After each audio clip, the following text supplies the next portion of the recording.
I am the bad girl Chantal Jordan, and you're watching Think Wrestling. What's going on, guys? Welcome back to Think Wrestling. My name is Tom, and this is Talking Wrestling, and I'm here with the Elliott. No, I'm gonna do this intro.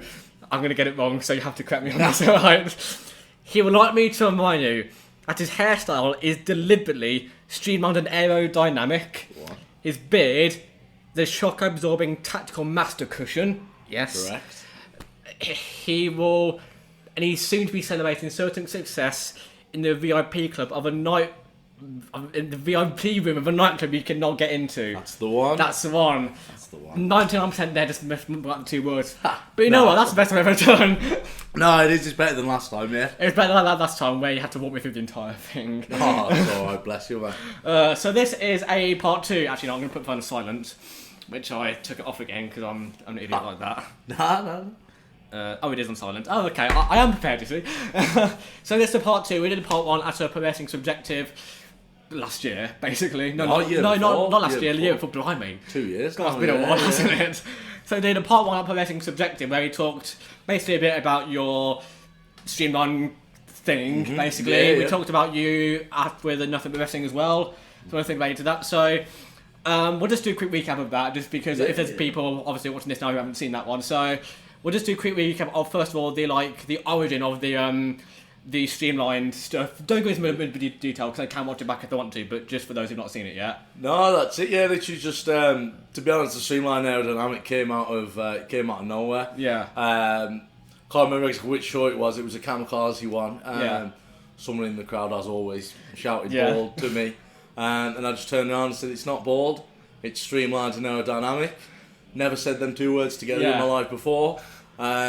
Since then, the ELLIOTT Jordan experience was born, and the most streamlined aerodynamic experience. So you know in what? wrestling. That fan, in real life, he started a movement. He started a revolution. Yeah. That fan, whoever you are, thank you. You are legendary now.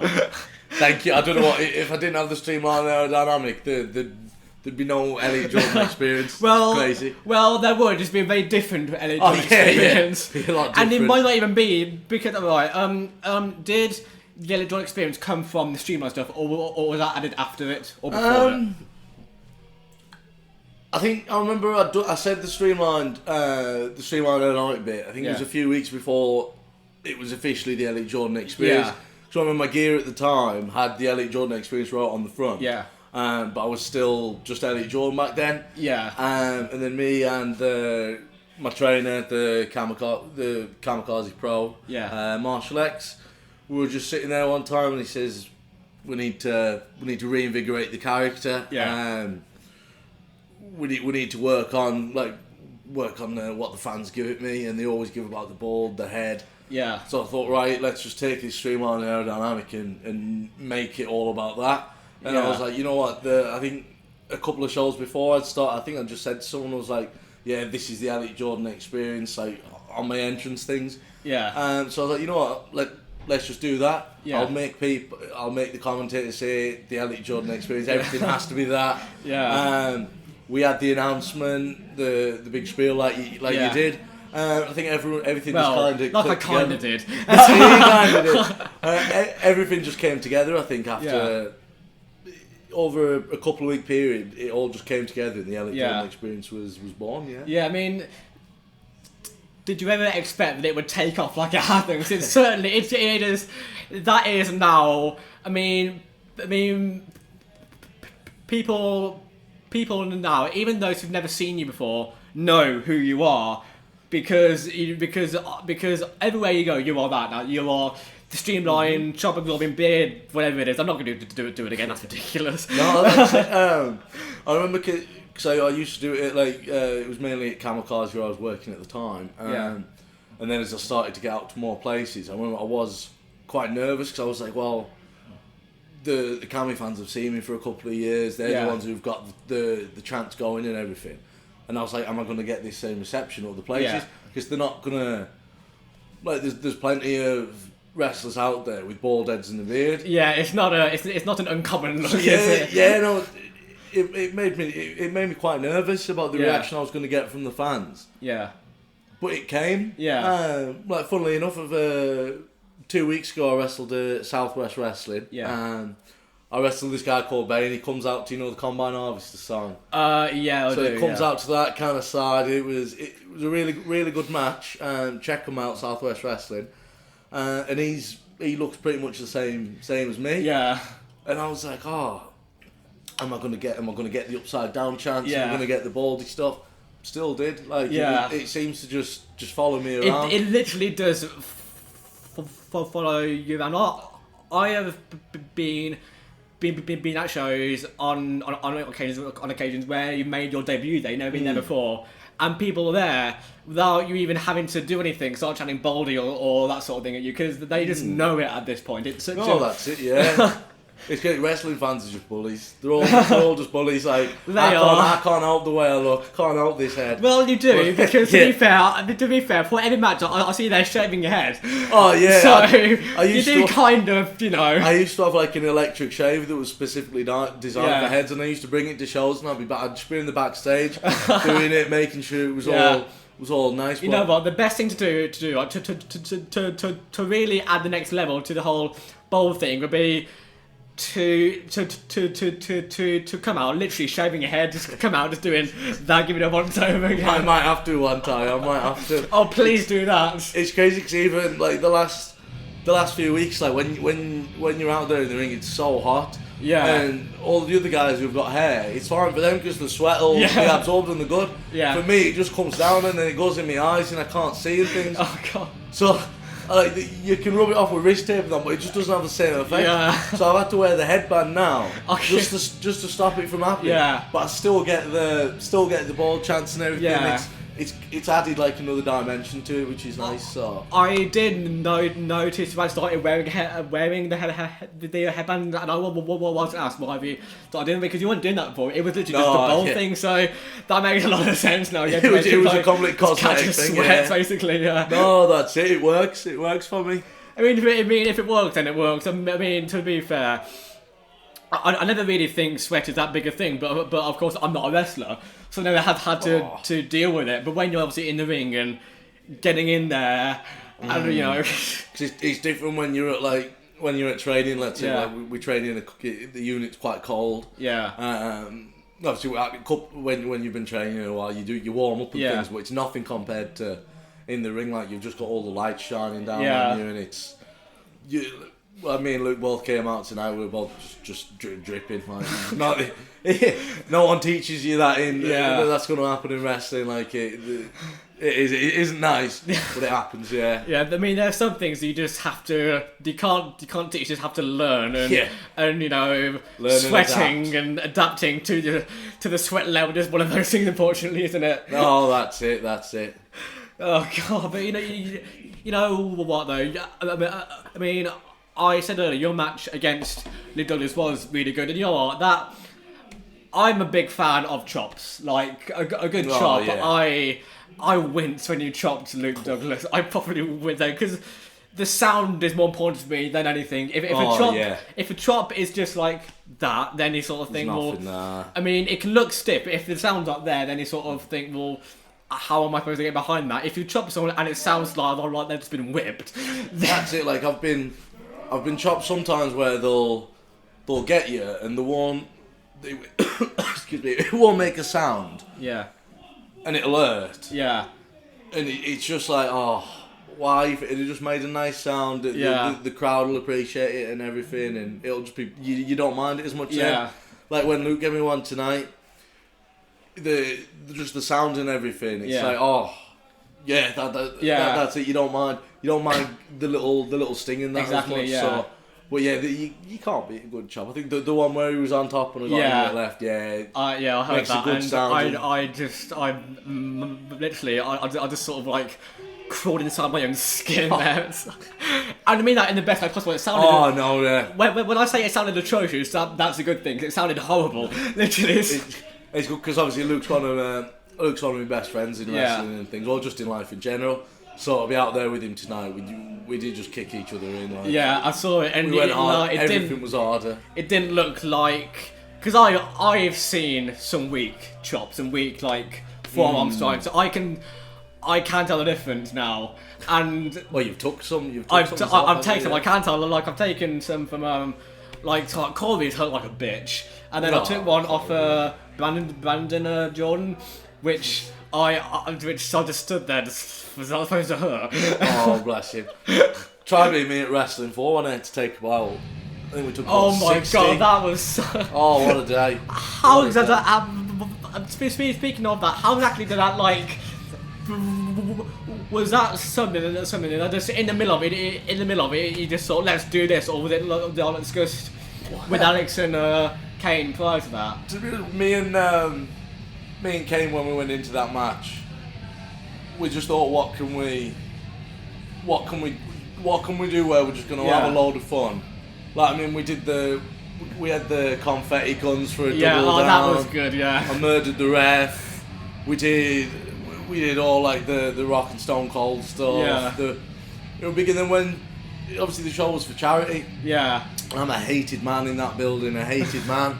So we knew that if we did it, I thought, oh yeah, we'll do it.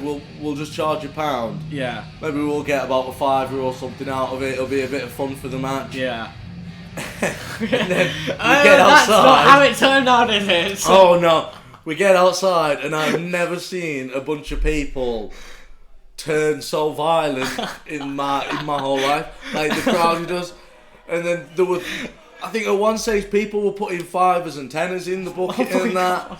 And I think at one stage Josie, who's probably in the ring now, She is, yeah, I just heard her entrance Josie theme. and Kenny Kilbane, fans were paying for them to chop Oh me. my God. Now I'm like, oh, and then I see me trainer James Gallagher. He comes over, he puts some money in, and at that point I was like, oh nah, like get me back in that ring. I've got about 20 handprints on my chest.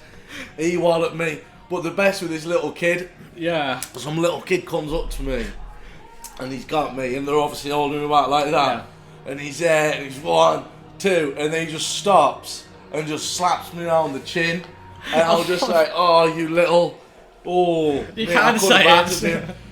One fan did buy me a drink. I think I had a couple of Jaeger bombs like while I was out there, and Yeah. that, so it wasn't too bad. But I think we raised, the first time we did it, I'm sure it was over about 200 quid. Oh my God. We raised a lot of money. That is It fucking was good. insane. Yeah, And it bear was in fun. mind, for that sort of thing, like there are gonna be a lot of people, even though they want to, they just get too nervous to do it because when they do it, everyone is looking at you.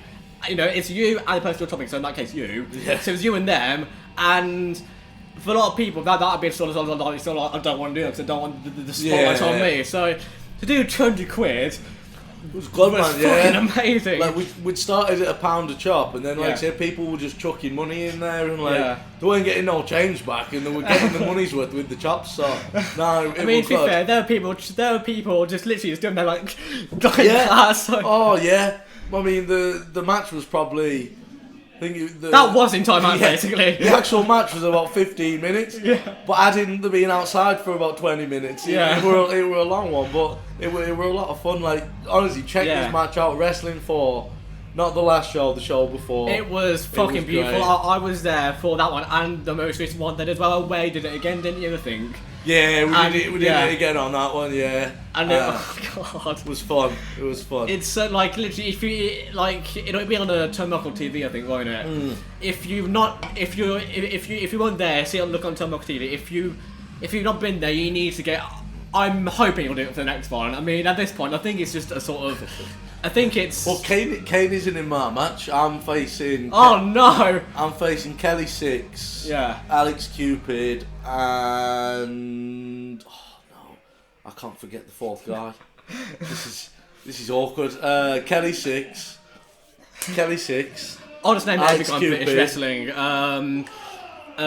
Damien Dunn. You know what? I'll check on my phone. I'll check on my phone. I can't not get it right. Wrestling 4. We'll get it up. 5th of June, Benjamin's Hell's Owen. 5th of June. Be there. We will both be there, so you should be there as well. I'll have to come back to it. I forget the internet in this place is so bad. You know what? I'll use my days instead because I've been using it all day so far. I know that it's the main event. It's the main event. Ah, there we go. Jim Hunter. Jim Hunter. How did you forget Jim Hunter? How did I forget Jim Hunter? One of the best talents in the country. And yes. Oh, good God. I know. I'm wrestling him next week as well. Wrestling him next week. Kamikaze Pro Live 24.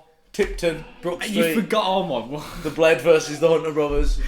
Oh, be ashamed of yourself, honestly. Oh man, yeah. Oh, damn it. Oh, I can't believe that. Jim Hunter, if you're watching this. I'm sorry, Jim. I'm sorry. I mean, what are you going to do, honestly? Oh, no. God, sorry. I mean, to be honest, at this point, the whole chopping thing has become associated, not just with Kane, but with you. Yeah. So I wouldn't Maybe me and Kane will come out at the interval. You know what? If you even if it's not necessarily, because I remember at the last show, I think it was the opening match, which was the fourth kind of NBA or Extreme Rules or something like that between it was Clint Morgera, was it Shea Purser? Yeah. And Sean Devine. I think it was. Yes. Yeah. And they fought for a good 2 hours. Yeah. Back and forth. Yeah. They started off in the ring, literally for 5 minutes maybe. Then they went into the back, and came out later. Yeah, and kept fighting. And when they went into the back, the rest of the show just carried on. They came out in the interval. They were actually fighting in the backstage as well. I was trying to get ready, and people were getting slammed. And God, it was hectic, man. See, my assumption was just because they were backstage, that they would leave it until the until. Oh yeah, they were battering each other, man. Oh my God. I think light tubes were used backstage. It was crazy. Oh my God. I wish I'd have been backstage for that. That's annoying. But yeah. I just had to be behind the camera. I had to be, working, doing boring stuff. Nah, the next one's gonna be really good though. It's gonna be really. Yeah, good I mean, charity shows are always where you can be more flexible with what you do, because they're always less. They're always a place where you can be more sort of more joking, if that makes sense. It's not as serious. So it's not like Fuck Pro where you go there and you expect to see the best wrestling in the world. They're wrestling for you get quality wrestling. Don't get me wrong, but you also get confetti gun fights. Oh yeah, I mean, where else are you going to see? Exactly, where else are you going to see? Shoot each other with confetti guns. Exactly. And then shoot the ref. And kill the ref. Oh yes. Where else are you going to see that? Steve deserved to get shot. He deserved that murder. He got shot twice actually. Oh, did it? I didn't see that. I sat up and I popped him. Yeah. And then he didn't go down. So I sat up and I shouted, "Go down, Steve! You've just been shot," and popped him again, and then he went down. I remember that. Yeah, so that's on the. I think it is a bit of a thing that wrestlers communicate in the match, to call shots and that sort of thing. I think that's one of the few cases where you can break the rules and actually shout, "Go down! You've been shot!" Yeah, that's it. I mean, Kane's a really good. Yeah. Kane is just a really good wrestler, in general, a good worker anyway. Yeah. But when we had that match, I think the wrestling was sound. It was really good wrestling match. Yeah. But it's just we just wanted to go out there and have fun. We wanted to have a good time. I was laughing. Inside, I was absolutely pissing myself. Well, that's what you want really. If you enjoy the match, then the crowd are going. If you enjoy a match, get into it. Then it makes more fun as a fan to watch it as well. Yeah. No, that's it. And when it's for such a good cause, and that it was the Wrestling for all the different charities. Yeah. It was really cool. It was really cool. So. Yeah, and I mean you've done a lot of different styles, and I did a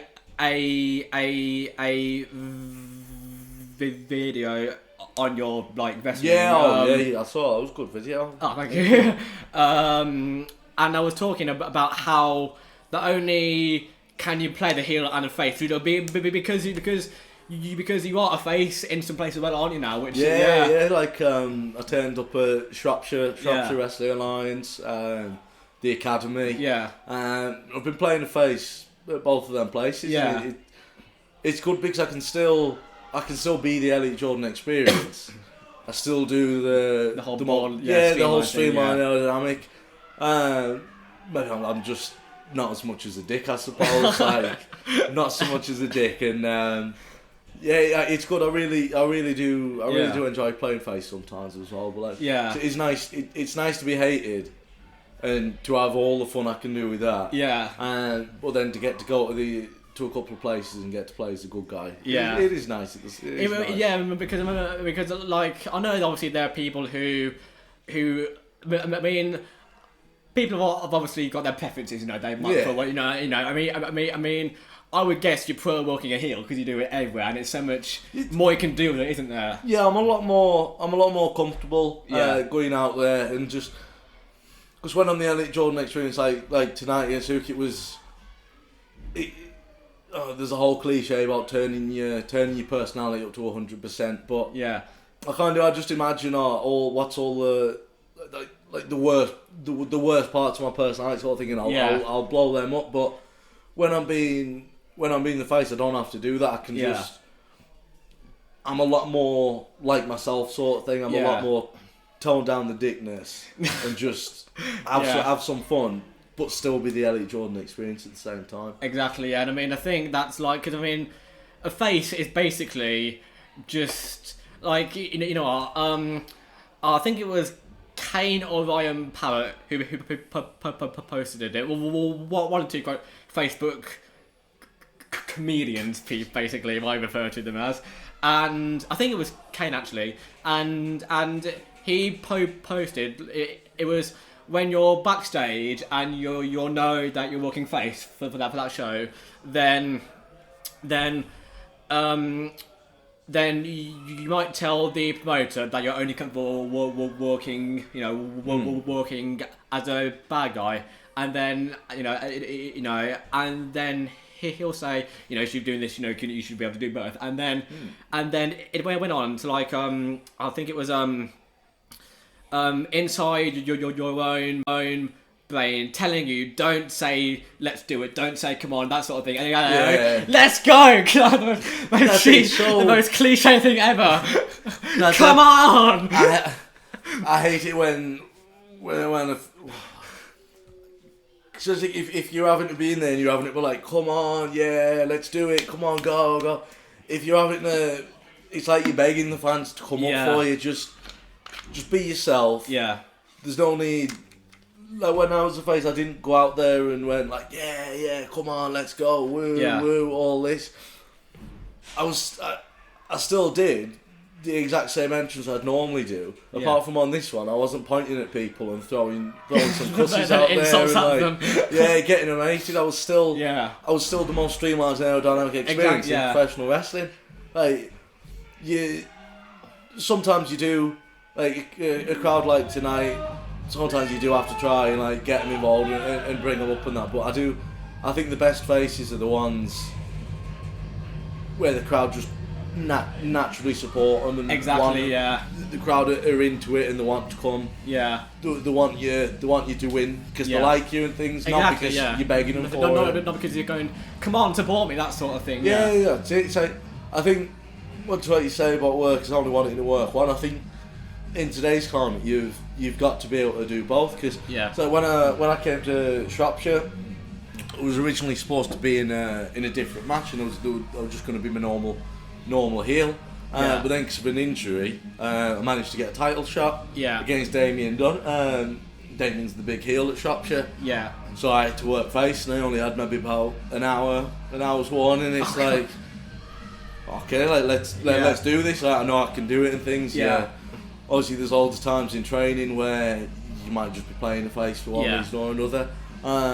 So I knew I could do it. Yeah. And I really liked it. I enjoyed it. Yeah, and I mean, like I think your, and now this might sound a bit weird at first, but I think your heel character has actually helped your face character because at this point, now hear me out, this might sound a bit like weird to say that sort of thing, like, well, how does that work? Well, like, I think you're such, like, at this point, most people now know you as the bad guy because, most places, you are a bit of a dick, basically. Yeah. And it means that places where you're not, but you still got the same streamlined aerodynamic thing going on, but you're not being as much a sort of dick during the entrance, that sort of thing. Yeah. Then that's automatically saying to people, I'm not the bad guy here, and that's why I think like that sort of works for you because you're such a good bad guy that it works out even better when you're the face, because you don't have to do the whole cliche come on thing when you come out, because you just come out, you don't stop people and think like, oh, I'm going to do it now, you're the good guy.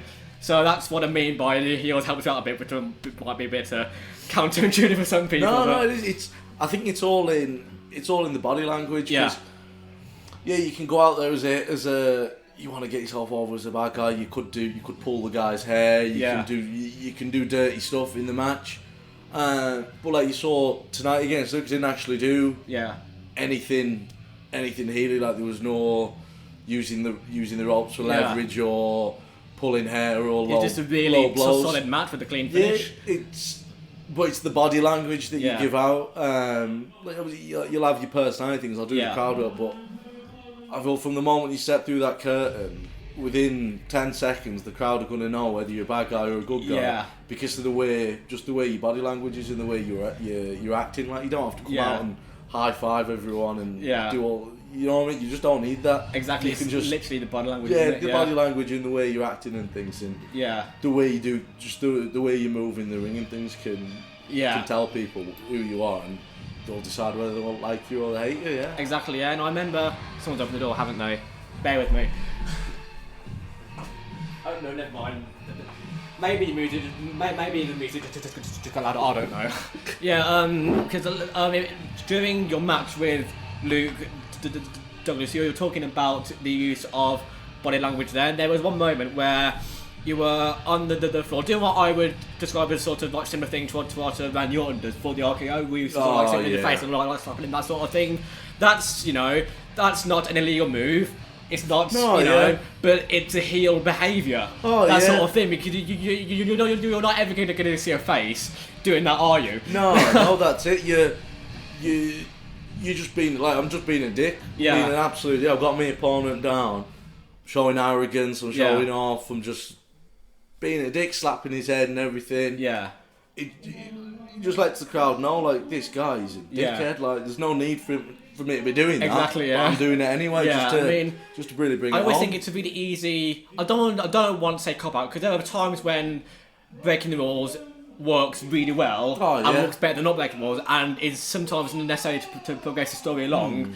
But when you're just sort of being when you're just putting your foot on the rope for this, or using the belt for no other reason than you're a heel, I always think that's a bit of a cop out. If that makes sense. Yeah, and I think if every match you're distracting the ref or low blowing and cheating basically to it, then no one's gonna think, well, the only way this guy can win is if he cheats. Like what to bring him to the table. Exactly. So you've got like tonight there was nothing dirty. It was just even the transitions were just good. Good transition. It's just the way you do them. The way you do them's completely different whether you're the good guy or the bad guy and things. And I think you've worked it to the point that people know you're a good wrestler, so they don't need. So you don't need to be using ropes for leverage or pulling the tights. I mean, you do that occasionally, and that works. That's fine. But you don't do it every match. So it's like, oh, he can't win without doing that. You do win without doing that, and so people know, okay, he can win. He's just he's just a bit of a dick. I think a bit of a dick. I think it adds more to the, like, if I go. Let's say, like, at Cammy, let's say I might go 3 matches where I haven't actually. I've maybe cheated a little. Like, I'll have Luke with me a lot of the time out there, so we might do stuff. But then, let's say you have 2 matches, you don't do anything too dirty sort of thing. Maybe you have a ref distraction that gets you the win. But then when you have that big match against like a big opponent sort of thing, and you have to kind of cheat to beat them sort of thing. I think it makes it mean a lot more. When you beat them than if you're doing it every week. Exactly. Because like again, if you're doing it every week, it loses impact as well, because people lose. Like, the point of doing that sort of thing is to get a reaction, isn't it? So they don't get to hate you. And when you do it, I always think it loses its. If you're doing it week in, week out, it's like, oh, that again. Yeah, that's it. Exactly. That sort of thing, and it loses impact, and that's the last thing as a heel or anything. last thing you want is for the crowd to not react to it. Literally. If you're cheating every week, the crowd is just going to be like, oh, he's doing it again. Yeah. And he wins again, cool, next week, same thing, or next month, same thing, you know. That's it, yeah. Yeah, but I think you've worked into a point now that that they're like, oh, okay, you can win. Shit. No, that's it, yeah. Which, to be fair, I think it makes it easier for them to hate you because they're invested in it as well, because they so passionately want you to lose. No, that's it. It's another dimension as well, because the crowd hate you, but it's like, oh, this guy's such a dick, but he has a point. He can back it up. That's it. Yeah, and that sort of thing. It's much easier said than done to do that, because there's so many people who do that sort of thing, and then like it's winning a few matches cleanly. It's like if it's clean, then dirty, then that sort of thing, and pattern, then it's sort of like you've got to do it more clean than you have dirty, if that makes sense, for it to actually have an impact. Because that hair fucking talk. Because then when it happened, that's what I was trying to spit out before. When it happens, it hits the crowd much harder. Doesn't it? Like, why are you doing that? Yeah, that's it. Why has he resorted to being this much of a dick? Now, I do want to ask, when you first started, because I'm assuming that when you were first on shows, you were working. We want to know what you first on shows, but when you first wrestling. I can't talk today. When I was first wrestling. When you were first wrestling.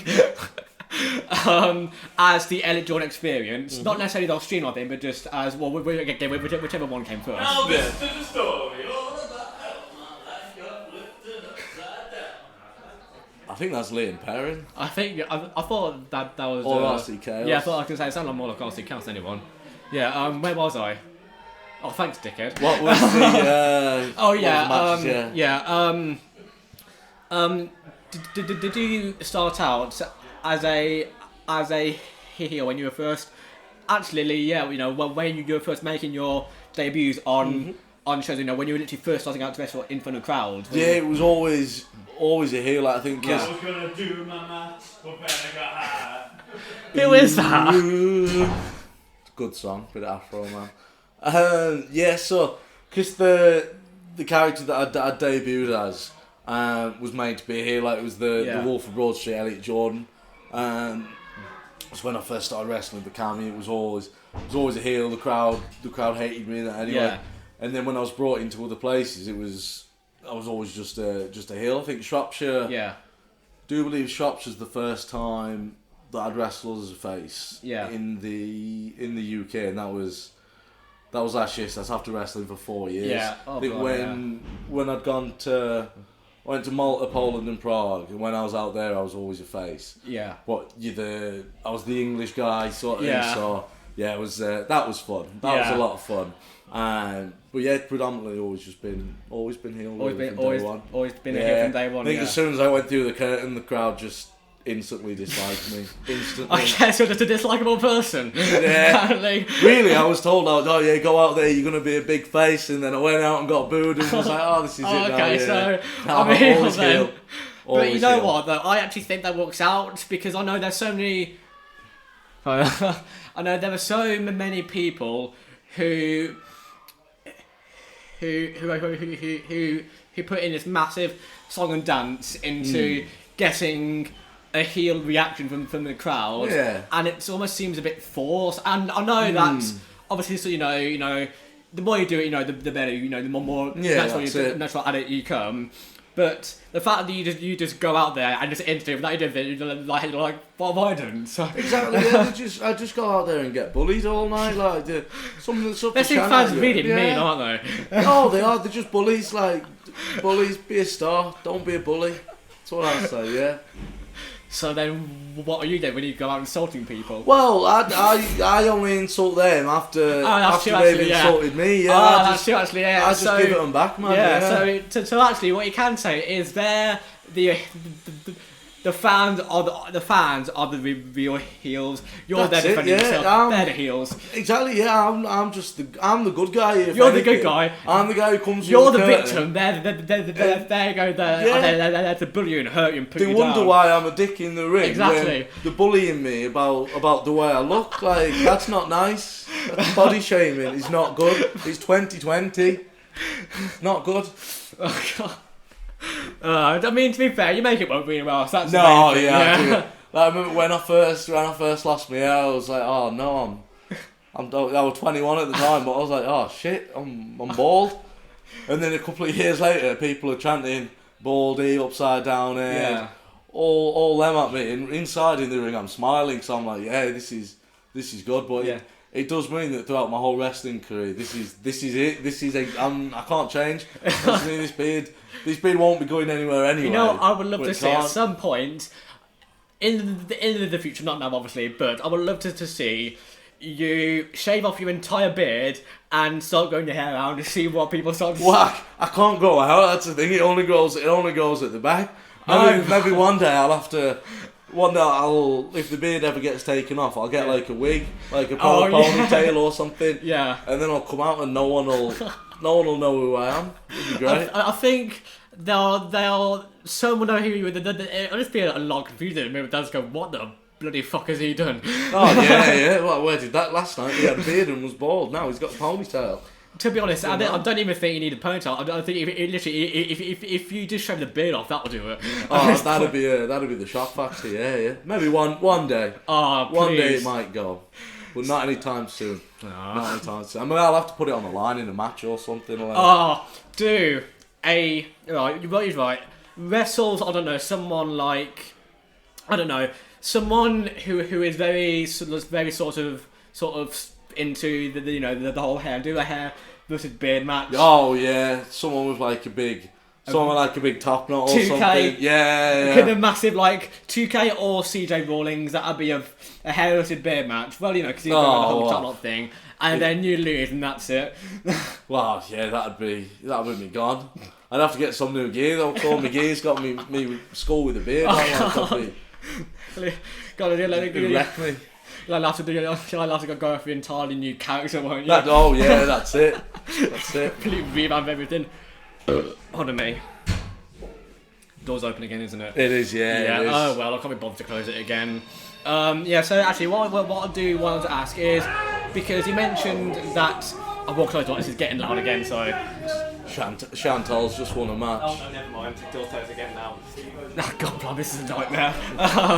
Because he mentioned that when you first made your debut, your very first debut, that you were a bad guy. Yeah. And obviously now you know exactly what works. How to draw hate without being without using deceitful tactics and that sort of thing.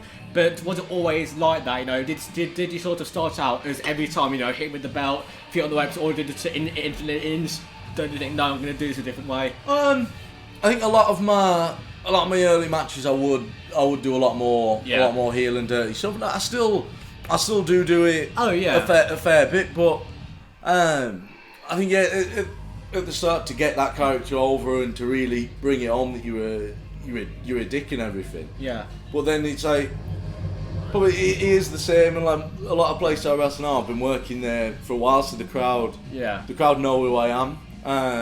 So I don't have to do it as much sort of thing, which is nice. Yeah, I think that is a good thing. Yeah, I think it's good that because obviously when you're green and starting out, you're going to make errors. That just happens. But I think it does say a lot that you instantly knew, not you originally knew how to be a perfect heel, because obviously that that just comes with experience. The more you do it, the better you get at it. But you sort of knew you don't have to be doing low blows every match. Have to be there's a time and a place. For example, when you said about Brandon Jordan. I wrestled him at Kamikaze Pro Live end of last year. And you can imagine the sort of match it was, like in 11-year-old kid. No, he's 11. Oh, I probably got that wrong. He's 11 or 12, I think. He's 11 or 12, weren't he? But we wrestled each other, and it was an absolutely amazing match, sort of thing. But the whole story was it like I'm there wrestling a kid sort of thing, so I'm not taking him seriously at first. And he starts coming up with all the big stuff, and he gets bigger and bigger. Yeah. And then I get that feeling of jeopardy, like, oh shit, this kid could actually beat me. Yeah. Low blow. No shit. Like, I booted that kid. There's probably my favourite picture, like wrestlography took it. Absolutely beautiful. And it's of him, he's about 3 foot in the air. Oh my god. Legs wide open. And you've just got my foot. I'm literally at a right angle. It's like Johnny Wilkinson, 2003 Rugby World Cup. Boom. Oh my like god, that is amazing. But it was the reaction that got. Like, I'm a 28-year-old man, low blowing an 11-year-old kid, 3 foot into the air. And then I hit him with my DDT after as well, streamlined aerial driver. But it's like, using a low blow there. Yeah. It just had that that's the big reaction. Not only did it work, but it was perfect. Yeah, It helped the entire match as well, because that sort of thing, and that sort of I'm gonna go home and I'm gonna try and find that image. That is. I'll tell you what. I'll send it you. Please do, because that honestly sounds like the most. Remind me tomorrow. I'll send it you, and you can maybe get it up. It'll be on the big screen there, and there'll be a picture of you blowing. Oh, that is amazing. I think I was there. Yeah, I think you were. Yeah. That was at the Cadbury Club at Bourneville. Yeah, I think I was there for that. Yeah. Yeah, I only remember bits of that match because I was talking to Chantal's mum for a lot of it. No, but check it out. It's on Vimeo on demand. Kamikaze Pro. This is awkward again. Off the top of my head, I can't remember exactly which one it was. Yeah. And we're on 24 next week. So it's not 23, it's not. I think it was about 20 or 21. Yeah, I think it was 21 because I'm not a regular Kamikaze. I'd like to be, but I'm not, unfortunately, because I basically go where I prioritise places where I do interviews at. You're all over the place, yeah. So I'm not as regular as I'd like to be. It's a great promotion. If you're free, then by all means go. I think they're great. Go there. I can't be there as much as I'd like to, but I think it was 21 because I was there. I'm pretty sure I was there for that one. Yeah, it was back end of last year. And I remember that match. I don't remember that moment because I think I looked away annoyingly, which I'm really kicking myself out now because now I wish I saw that. You'll have to check it. You'll have to check it out on the Vimeo tab.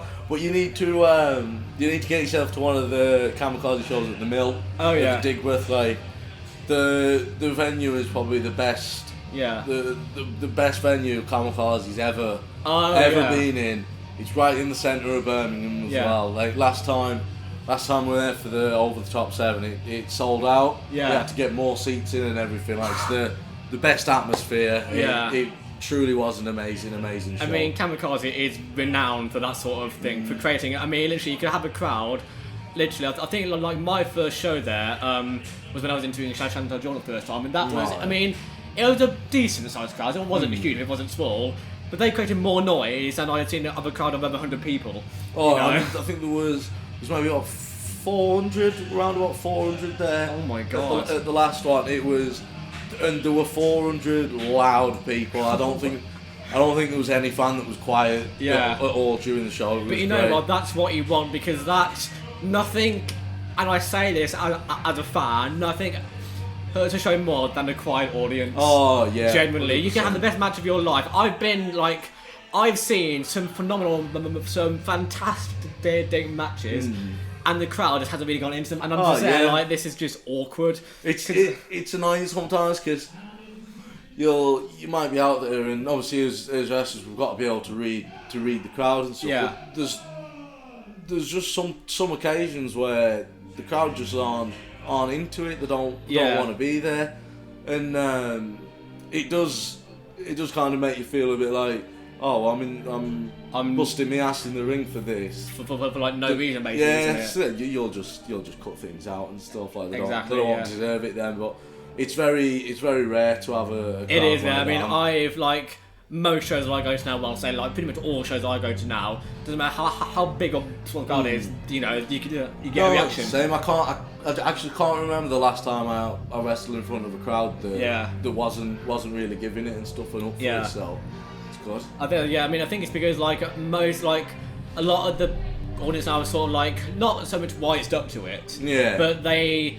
know more because a lot of fans of independent wrestling are different than fans of WWE. Often they know the wrestlers personally, so they're able to give it that much more. But even to be fair, even like kids especially, I've never seen a quiet kid at a show. Oh no, yeah, they're the ones like the kids are the ones who'll give you the most abuse sort of thing. But kids have no filter. If they hate you, they will tell you they fucking hate you.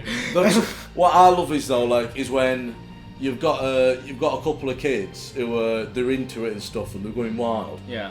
But then it's like maybe the dad's brought them or something and the dad ain't bothered. He's got his opinions on wrestling. He's just brought the kids for the day, and you see him not really paying attention. But then by the end of your match, he's sitting up and he's invested and he's like, this is good. That's what I love about the non-wrestling fans who come to wrestling as well, is trying to. Yeah, I think that's good because like there's such a stereotype about wrestling, isn't there? That the whole like fake, predetermined, not really hitting you thing sort of thing, and like the thing is like it fucking hurts. Oh yeah, I dare anyone whoever says it's like, I dare him to get in the ring. Like I'll say it to people at my shoot job. I've been dropped and kicked. It fucking hurts. Yeah, like I'll just say it now. Someone at my shoot job will be like, you do wrestling? No, in that fake, I'll be like, oh well, is gravity fake? Is gravity fake? You're still landing on. And I'll say to them, if you think it's fake, come on down to train and get in the ring. Take one slam. Yeah, that's it. Take one basic power slam in the middle of the ring, in the soft part of the ring. That's it. Yeah, it's not soft. It's not. It's padded a bit, but it fucking hurts. Steel wood, probably the equivalent of a yoga mat. Literally, but I have been to shows when they've been set up. Like I have set up a lot of rings in my time, and I helped set up rings, and I'm not kidding you when I say that the thickest mat I've ever seen was literally. Come on, there we are. Literally no thicker than that. That's the thickest mat I've ever seen in between the planks and the canvas.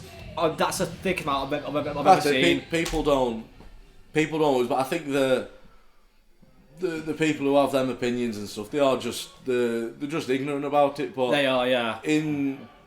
I think a lot of wrestlers, it probably bugs them a little bit at the start, but I'm like, I don't care about the people who aren't interested and don't care. Because the people who are and want to. Will not only will they invest, but they'll support you on a personal level. You know, exactly, they'll buy your merch, they'll go to your shows. I mean, there are shows that I go to now to simply see one person because I support them. You know, like there's so much more to focus on than just people who don't like it. No, that's it, 100%. Like everyone who's involved in wrestling is doing it because we all love it and things. Exactly, and I think it shows and stuff. Yeah, so it does show. Yeah, well. We won't end up here because you are 15 minutes in Actually, now. I've realised this main event's starting and I've got to go out and do a run-in at the end. Okay, so it's great. Before you go though, we'll actually want to plug your socials for the people watching this to go and follow you. Check me out on Facebook, it's The Elliott Jordan Experience. Check me out on Instagram, it's The Elliott Jordan Experience. Check me out on Twitter, it's Elliott Jordan XP. Oh, change! It's too long for Twitter. Too long for Twitter. Yeah, fair enough, yeah. So there'll be links for all of that in the description. There'll also be a title card on screen now. There we are. That's a better go. Like something like scuffy. I like it. It's magic. It's all right. Yeah. And I'll just plug. I'll plug my next few dates as well. Check me out next week. Tipton, Brook Street Sports and Social, Kamikaze Pro Live 24. The Bled are taking on the Hunter Brothers in the main event. Yeah.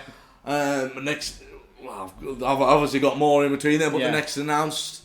After that is Kamikaze Pro, April the 19th at the Mill Digbeth, and then get your tickets to Wrestling 4 on June the 5th. Well, you won't forget who your opponent is. Kelly Six, Alex Cupid, and Jim Hunter. Thank you. Well, I thought I had to remind you of that again. Oh, bloody hell. The Hunters are literally two of my favourite people in wrestling. And you can't Probably my favourite people to wrestle. And I completely forgot I was wrestling one of them. Like, it's honestly, I'm sorry, Jim. Honestly, you should be ashamed of yourself. I am. I'm going to hang my head in shame. Well, thank you very much. No, thanks for having me back, Tom. We'll do a part 3 because there's still a lot I want to ask you. Yeah, And obviously, we'll we'll be out of time now. We'll not leave it 2 years this time. We won't leave it 2 years. We'll leave it a couple of months at most. So check out the ELLIOTT experience on all of his stuff. Again, links in the description, title on the screen around his corner. Oh, shoot. May the 16th, we're at Wulfrun. I'm having fun at the Wulfrun show. May the 16th, Wulfrun. I'm about to find out who my opponent is. Because this main event is... Yeah, so I will let you get off, and we will end up here. Peace out. See ya.